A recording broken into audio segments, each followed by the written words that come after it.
Welcome to Highland Waves podcast, coming to you from Marshbrook Studios, located on a bank of the world-renowned Margaree River in Cape Breton, Nova Scotia, Canada.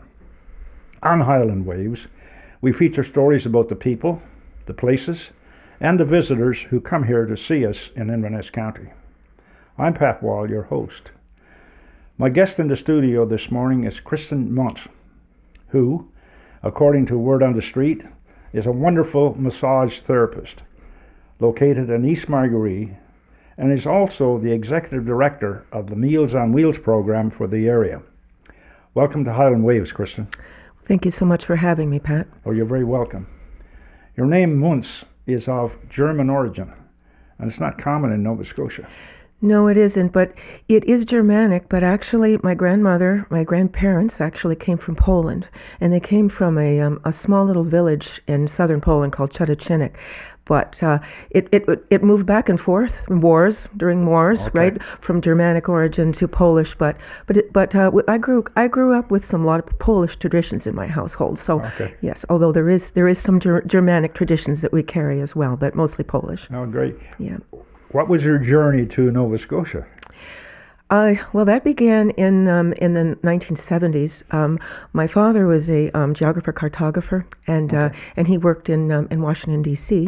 And his professor in Wisconsin, where he got his PhD from, said, "Phil, you got to get to Nova Scotia because this is the place to be." Because he actually wrote a definitive book about the geography of Nova Scotia. Oh, nice. And so we came up. The whole family came up one summer. And we fell in love with, well, the whole family.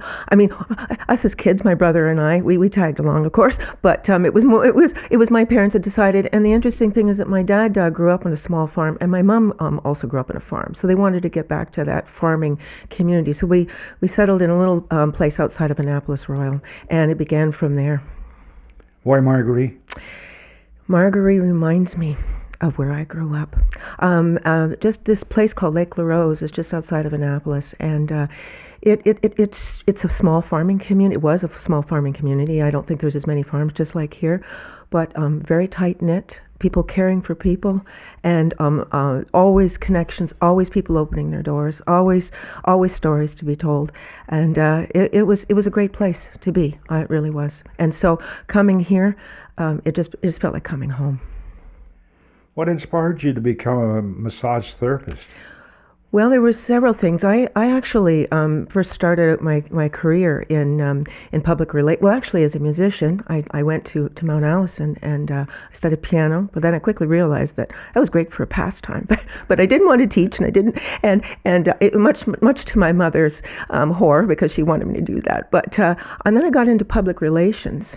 And I really enjoyed public relations, but I got to a point where I was sitting in front of a computer, and I wasn't dealing with people.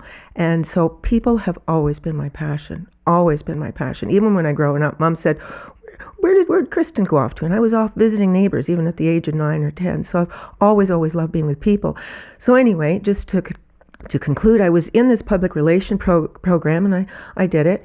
And then I met this fella, and he was a massage therapist. And actually, at that time, about 20, it's been 22 years now that I've been a massage therapist. He had come down from Ontario, and they didn't even have a school here yet, massage therapy school. And anyway, he taught me a few techniques, and he said, Kristen, he said, I hate to say this, but I think you might be just as good as me or even better.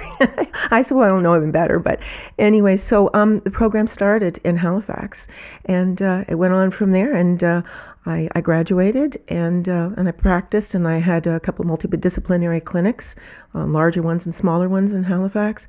And then obviously gradually made my way up here, and where I have a wonderful practice here. Great. Do you have a company name? It's my name. It's Kristen Muntz Massage Therapy. Okay. Yes. Mm-hmm. Can you share a little bit about your massage therapy training? Sure. Now, again, I'm extraordinarily lucky because, of course, I have my foundation training, which was the 2.5-year program, but a lot of people in our profession have mentors, and I'm no exception. I had a couple of incredible mentors, and I worked for a clinic in Halifax, and it was multidisciplinary, and it was actually one of the first in Halifax. That was 20-odd years ago. And They took me under their wing, both the owners, and they taught me about how much more there is to massage therapy. I mean, there's massage, but then there is working with the body and the person and the mind.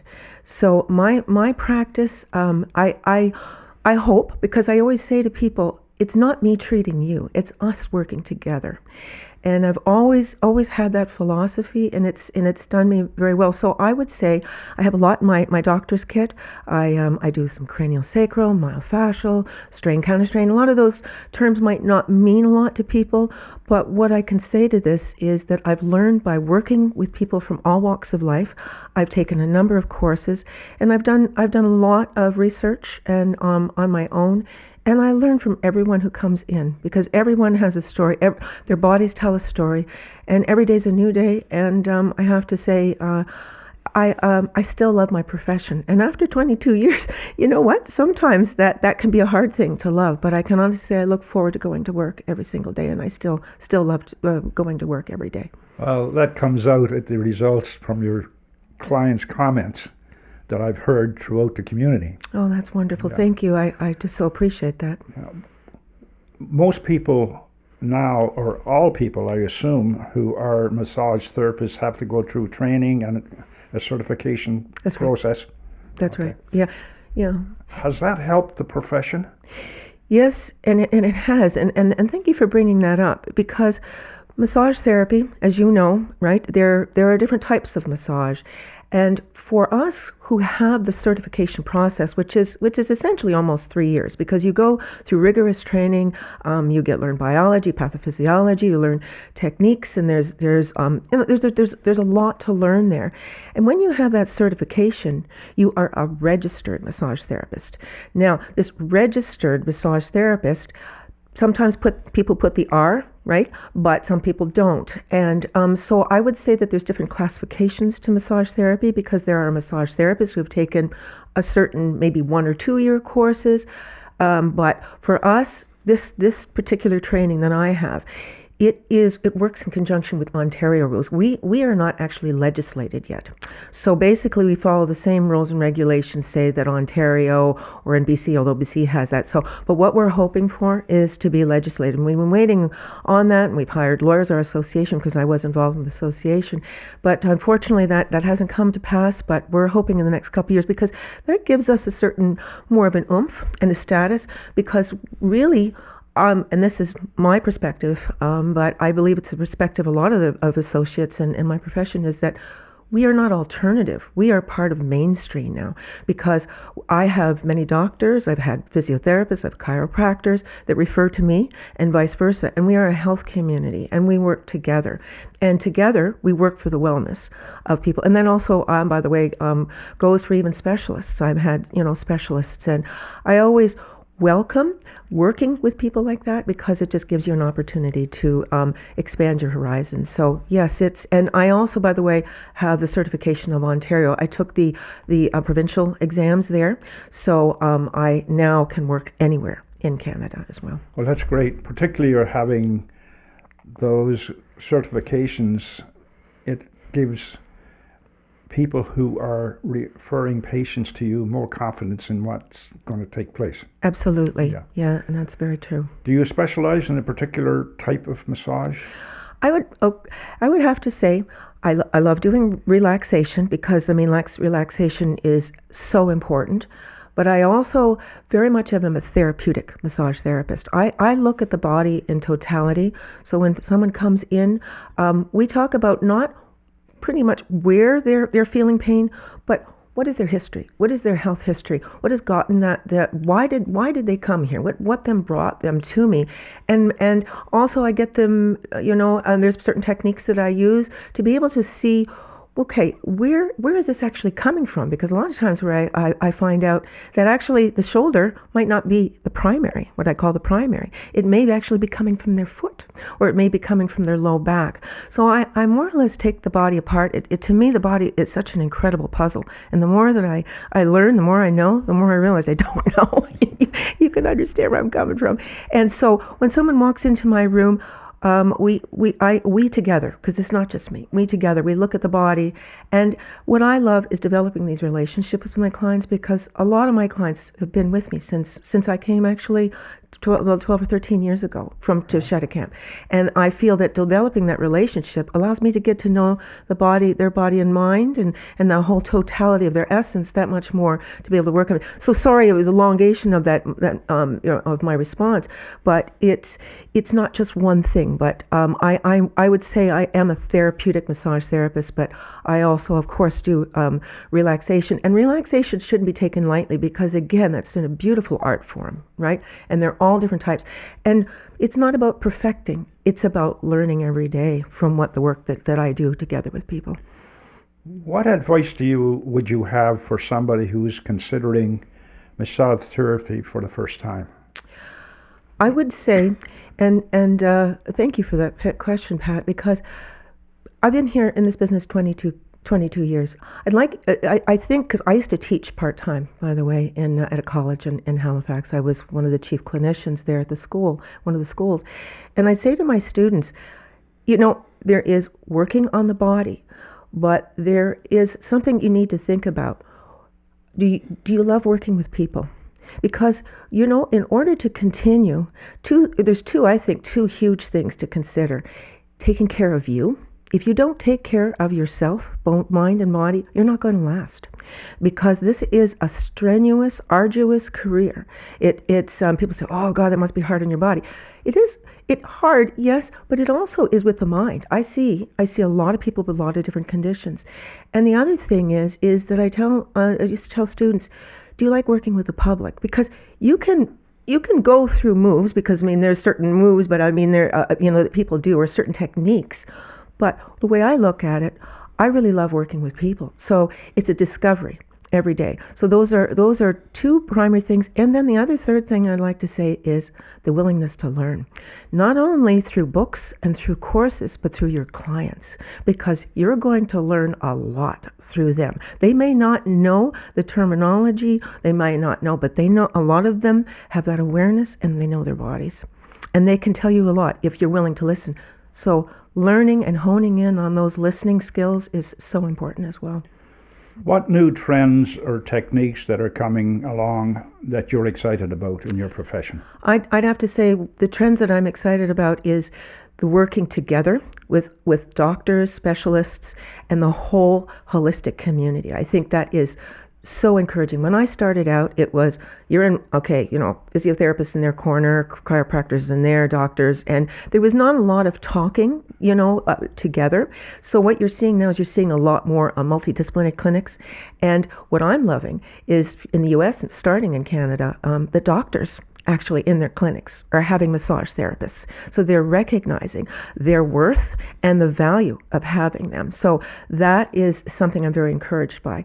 The other thing I'm very encouraged by is the number of both men and women that are entering into it. When I started out 22 years ago, there was occasionally, I'd see young men coming in and people, but there are both men and a lot of men and women, young women and men, and not only young. People can have this career start, in midlife.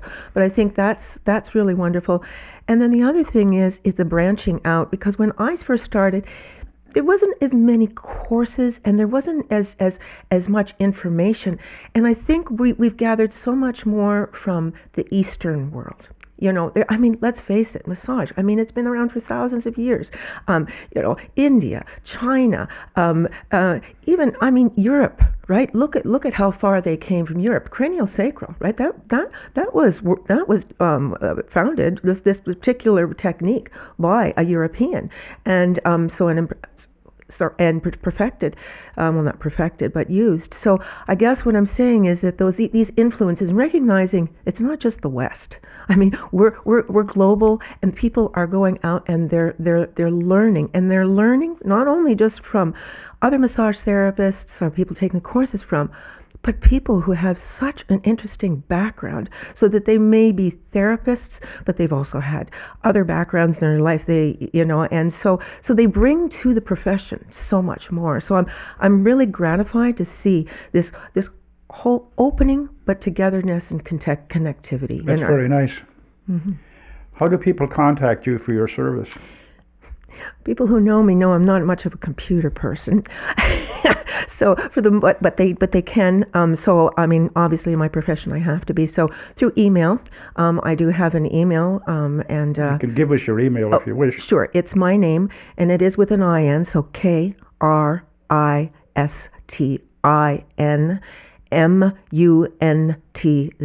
All my name. The number 32 at gmail.com, Kristen Muntz 32. And then also by phone. And also a lot of people connect with me via Facebook. So I'm not on Instagram or anything like that, but I will endeavor to get back to you that day, because I realize that, there are a lot of people that could be hurting or people that need me. So I will endeavor to get back to you, if not in a few hours, by the end of a business day. Yes. Thank you for that. I'm going to change course now and talk about your volunteer work with the Meals on Wheels program here in the Margarees. Tell our listeners what Meals on Wheels is. Meals on Wheels is a program that was founded actually in Canada. Well, it started in Canada in 1963. It's been ongoing in the States since before that, but 1963 was the first program here in Canada. And it is a program that provides nutritious, affordable, accessible meals to those in need. Now, it is for seniors, but I want to stress it's for those in need. Mm-hmm. What prompted you to get involved in Meals on Wheels? I have, well, as I mentioned to you, I've been here for around 13 years. I lived in Cheticamp, and then I came to the Margarees. And when I was in Cheticamp, I was involved in a board, and one particular board, but I worked on a few projects. And during the time that I was working on these projects, and the more that I worked with people, the more I realized that there was a place for Meals on Wheels program here in the Margarees. And one thing I wanted to say about that was, we have an aging community here. And although I have a number of young people that come to see me for my practice, I was seeing a lot of older and aging population. And a lot of these people were living alone. They had conditions. They were not able to drive. They felt isolated. They felt socially isolated. There were a lot of factors that I saw, and I heard about, because I hear about this. And so when I made the decision to move down here during COVID, I had spoken to Chester Muse.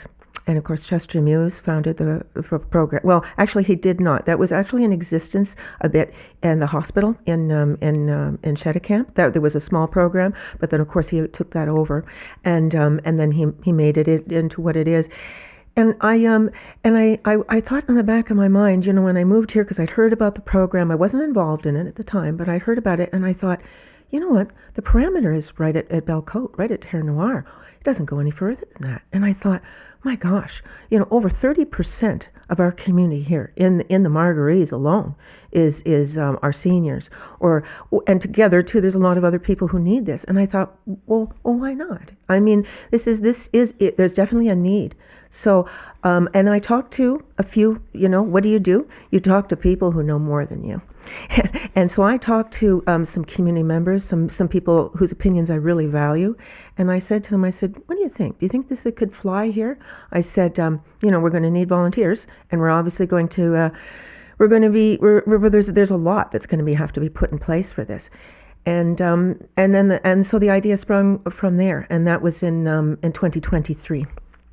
How is it Meals on Wheels funded?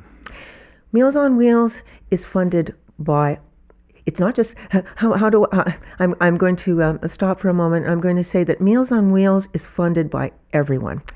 And when I say everyone, it's not just one particular group. We're very fortunate because we have both provincial, we have municipal funding, but without our community and our community organizations, this would never take place. So we have gotten funding from a lot of the Margaree community and organizations. We have gotten substantial grant from the province. That's what enabled us to revamp the kitchen. And then we've also gotten some funding from the municipality. I don't know if we're going to be able to get into that later. But the key thing is that what I want to say to this is that this is a program where we access funding from many levels because we don't want to be dependent on one particular level of government, nor do we want to be dependent on our community organizations. So together they make up a whole. And so we've been very extraordinarily fortunate. And the other thing I want to say are there's also been some fundraisers, and I hope you might be able to ask me a question or two about that, because that has been absolutely extraordinarily as well. So like I said to you, it's coming from so many people and so many different avenues, and we're constantly exploring more because a program like this, it's ever growing, and we will need to get access funding from many different locales and many different organizations. While we're on that subject, you go ahead and talk about fundraising and what your plans are, or what plans are in place to do that. Okay. So first and foremost, I'd also, at this time, I'd like to announce something. This hasn't been announced yet in the community, although it might have been announced on Facebook, is one of the, a beautiful fundraiser that took place was just before Christmas. And it was the Northeast Boot Drive. And it was done by the Firemen's Association at Northeast. And these folks went around, and this was a cold night. I was out watching these fellas, and they went out and they walked the river, and they held out their boots, and people came and they brought donations. And of course, it wasn't just from the people, but it was from organizations, businesses like the Co-op, and different businesses and organizations, the Margarees, and also the Northeast Margaree Fire Association topped it up. And I'm really pleased to say that they've raised $3,000 for us. So it's really incredible. And the other fundraiser that is ongoing, and we are just so incredibly grateful, is the Guitar Jam. There's a Guitar Jam that happens every Wednesday night, and I invite anybody who's listening on the radio to go because it's absolutely extraordinary. It's started by a fellow by the name of Herman DeVoe, but now, there's so many people involved. So there are these musicians, they come on a Wednesday night and they come to the Margaree Forks Fire Hall and they play. And they gather together and they play and they sing. And it's been not only a great opportunity to fundraise, the proceeds, by the way, are given to the Margaree Meals on Wheels, and we're just so grateful, continue to be grateful for this. But it's a great opportunity for people of all walks of life to come out, because Margaree Forks Fire Hall is a gathering place. We know that, Pat. And just to be able to have this on Wednesday nights, you might have been there because, the place is packed. And we just, again, have to thank the community and Herman and all the people, because without the people coming, we would not have these donations. And it's not a prerequisite. You can come and just listen. You don't have to donate. But to this point, anywhere in the vicinity between $1,000 and $2,000 have already been raised since the end of November. So we're really, really pleased to say this.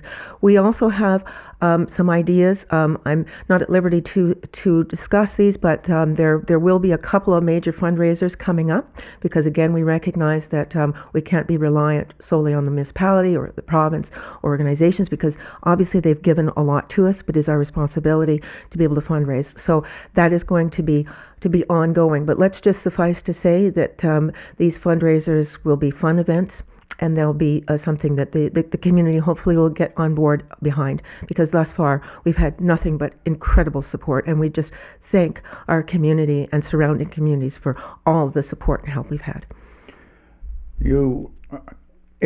What areas do you cover now? What areas did Meals on Wheels cover? Now, and I'm pleased to say this, we are now encompassing the Southwest. So our parameters are about 50 kilometers. That's a lot of ground to cover. And that we don't actually have quite that 50K, but right now we extend. Our parameters would be Terre Noire, so just right at that Belcote border. Then we go as far as Margaree Harbor, the cabins, let me see, I guess Whale Cove. We go as far as about Whale Cove, just a little bit beyond. And then in the other direction, we come down and we go into the East Margaree region. We go along that loop, and we follow that loop all the way Ford View, and then on up to Margaree Forks. And then from Margaree Forks, and then of course all that area in between, all the way back down, obviously to Margaree Harbor. Then we continue on to the northeast, and we cover Egypt Road, around towards Portree, Margaree Valley, Margaree Center. And like I said, hopefully by next Monday, and I have to be careful with this, but I'm gathering volunteers and some recipients. But we will be going into the Southwest, and we will be going in towards Lake Ainsley. Now these parameters have yet to be defined, but it also depends obviously on our volunteer support and the need that is there. But we've recognized the need is there, and I just want to say it's not that we didn't want to onboard the Southwest before Christmas, but we just had to gather more people that would be interested. And you know as well as I do, Pat's word of mouth. So once people start getting those wonderful meals, they'll be, I'm sure that they'll be really encouraged. And I think there's a lot of people out there that need our help. How many meals did you start with delivering, that is, and how many are you delivering now? So can I talk a little bit about the pilot to begin with, or do you want, yeah. So I started out with a pilot because I wanted the municipality and the province to see that number one, we wanted to start out the pilot to let them know that this need was there. So we started out with 15 recipients, and I had 12 volunteers doing this program, and we did that for about a year, and so a year and a half.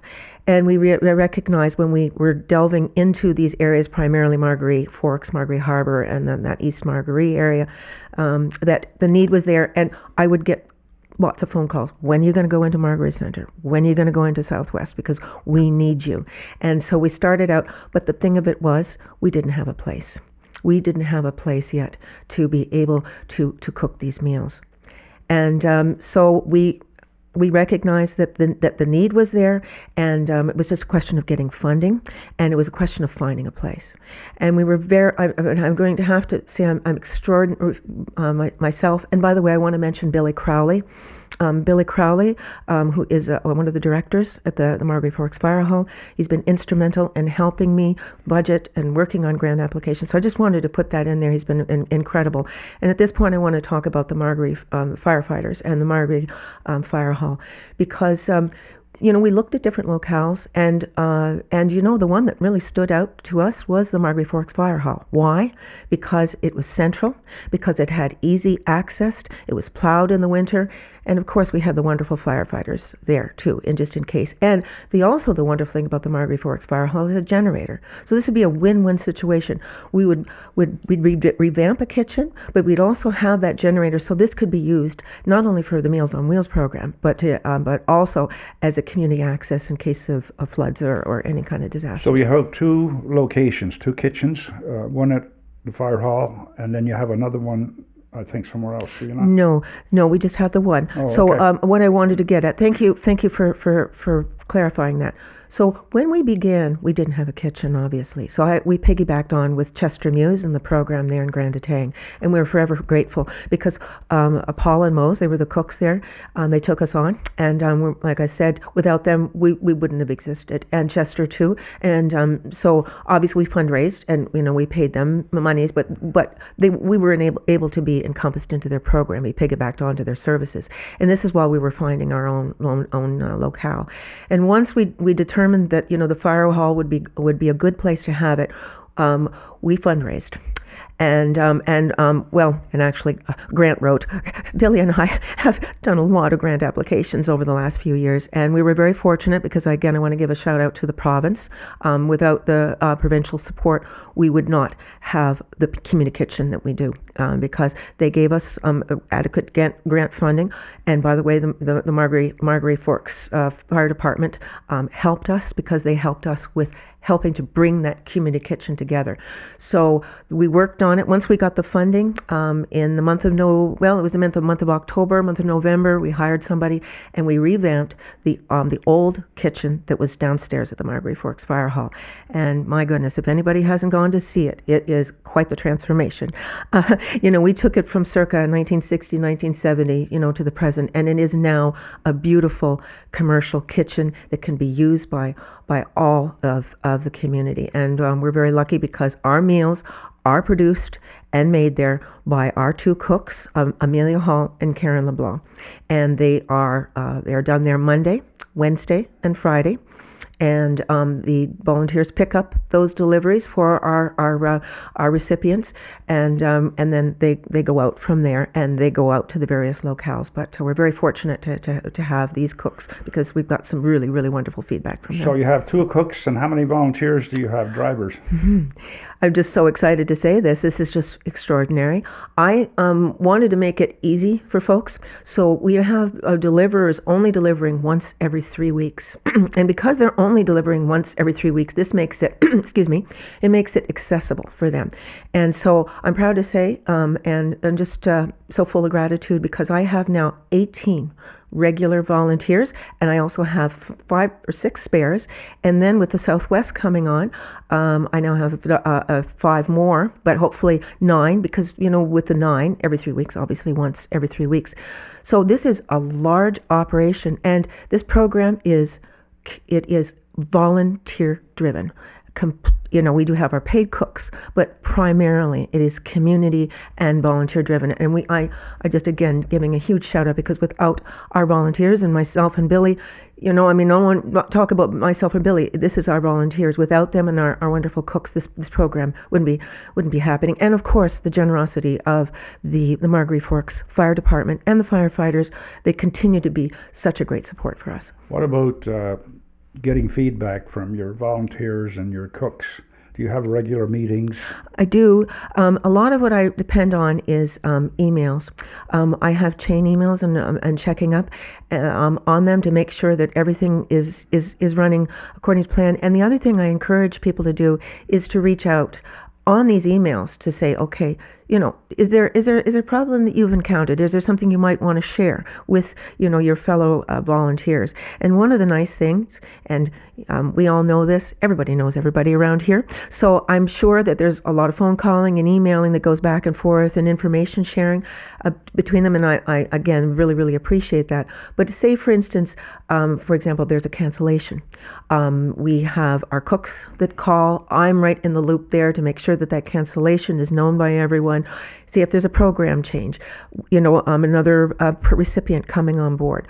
All of these things are, we have a good information chain that's made available, and also I like to say too, I like to chat with my volunteers. I really like. I'm old school. I mean, it's great to be able to have the email, but I like to be able to talk with them. And we actually, I'm in the midst of planning a gathering, because I really feel that getting all these volunteers together and just having a nice celebration about what they do. So a nice celebration will be coming up, and I've had those periodically for my volunteers. What are the biggest challenges you face with the program? Well, in a nutshell, funding, grant funding. Our program, even though, we've had such incredible support, you know this, Pat, a lot of people have their hands out, and rightly so. There's a lot of wonderful, credible, fabulous programs that exist here in Cape Breton and all of Nova Scotia. And I'm sure it's hard. It's hard for funders to make a decision about who's going to get what. And a lot of times when you get a funding from a particular, from the province, a particular avenue or a particular sector, the likelihood of you getting it again can be dicey. You have to find ways. Okay, how can I word this so it's same but it's different? Do you know what I mean? To be able to entice them to be able to want to be able to fund this program.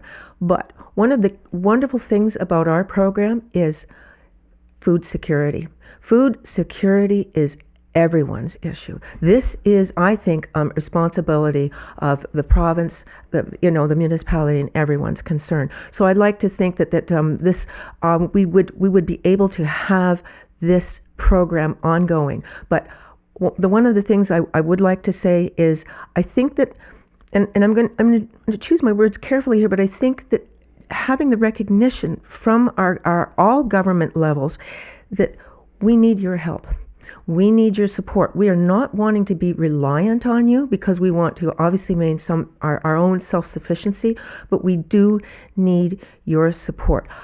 I would like to say right now, our goal this year is to have 40 participants. We're well on our way with the Southwest, because we're up to now 32 or 33.